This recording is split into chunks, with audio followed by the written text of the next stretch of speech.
ওয়াদা ভঙ্গ করতে পারি, আমি তো গুনাহ করতেই পারি, আমি কথা বলে কথা না রাখতে পারি, কিন্তু সৃষ্টির মধ্যে একমাত্র যিনি আমাদের রব আর পুরা দুনিয়া তার সৃষ্টি, রব কাউকে কোনো ওয়াদা দিলে সেই ওয়াদাকে ভেঙে দেয় না।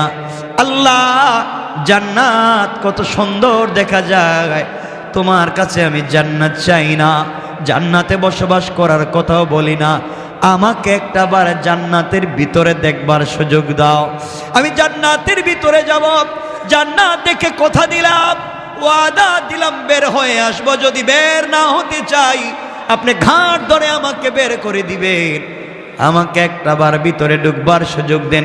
আল্লাহ বললেন, বান্দারে এবারই কথা শেষ কর। আল্লাহ, আমিও তোমার কসম খেয়ে বললাম এবারই কথা শেষ। সুবহানাল্লাহ বলবেন। আল্লাহ বলেন এবারই কথা শেষ, আর কোনো জিনিস চাইতে পারবে না, ঢুকলেই বের হওয়া লাগবে।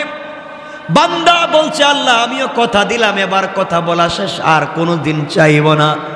আল্লাহ তাআলা বললেন, যাও তুমি জান্নাত দেখে আসো। বান্দা জান্নাতের ভিতরে যখন প্রবেশ করেছে, দৌড়াতে শুরু করেছে, দৌড়ায়। থামেন। আল্লাহ বলেন, বান্দা থামো না কেন? তোমাকে না বলছিলাম তুমি টাইম শেষ হয়ে গেলে বের হয়ে যাবা? ও বান্দা, বের না হয়ে তুমি জান্নাতের ভিতরে দৌড়াও কেন? এবার বান্দা দাঁড়িয়ে গিয়েছে আর ডাক দিয়ে বলছে, আল্লাহ আপনার সঙ্গে আমি কিছু কথা বলতে চাই। আল্লাহ বললেন, কি কথা বলতে চাও বলো।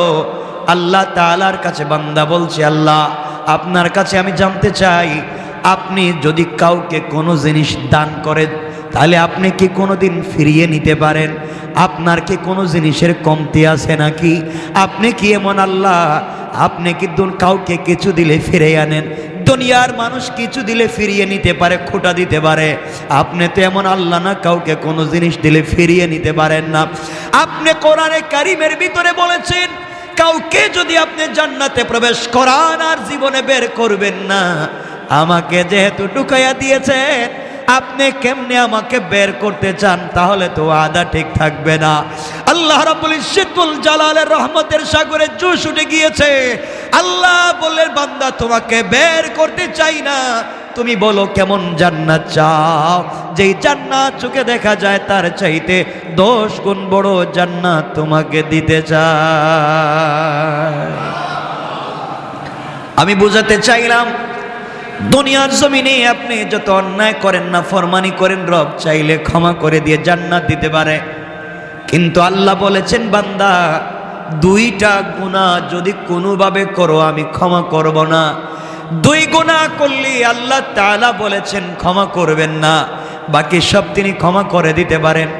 1 নাম্বার গুনাহ হলো বান্দার হক। বান্দার হক যদি আপনি নষ্ট করেন, বান্দাকে যদি আপনি কোনোভাবে কষ্ট দেন, লেনদেন করেন, টাকা পয়সা মেরে খান, জায়গা জমিতে ভুলভাল দলিল করেন, কারো জায়গা ইচ্ছা মতো দখল করেন, মানুষকে কষ্ট দেন, মানুষের রাস্তা বন্ধ করেন, সারাদিন চিন্তায় থাকেন কেমনে মানুষকে কষ্ট দিবেন, সারাদিন পরামর্শ করেন কেমনে অমুককে তমুককে কষ্ট দেওয়া যায়। দুনিয়ার জমিনে কোনোভাবে যদি আপনার কাছ থেকে সরিষার দানা পরিমাণ কোন বনি আদম কষ্ট পায়, আল্লাহ তাআলা বলছেন আমি ক্ষমা করব না। এই বিচার আমার কাছে নাই, সে বদলা যদি নিতে চায়, সে ক্ষমা না করা পর্যন্ত আমি তোমাকে ক্ষমা করব না।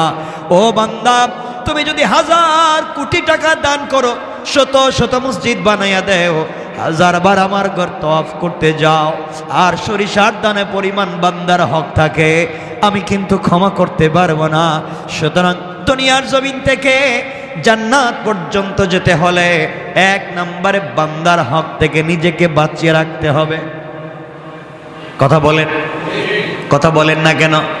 বান্দার হক নষ্ট করা যাবে না, বান্দাকে কোনোভাবে কষ্ট দেওয়া যাবে না, মানুষকে কোনোভাবে কষ্ট দেওয়া যাবে না, টাকা খায়া গ্রামের বিচার করা যাবে না, জায়গা জমি দখল করা যাবে না, ভাই বোনকে ঠকানো যাবে না, মা বাপকে ঠকানো যাবে না, স্ত্রী সন্তানকে ঠকানো যাবে না, আত্মীয় স্বজনকে ঠকানো যাবে না।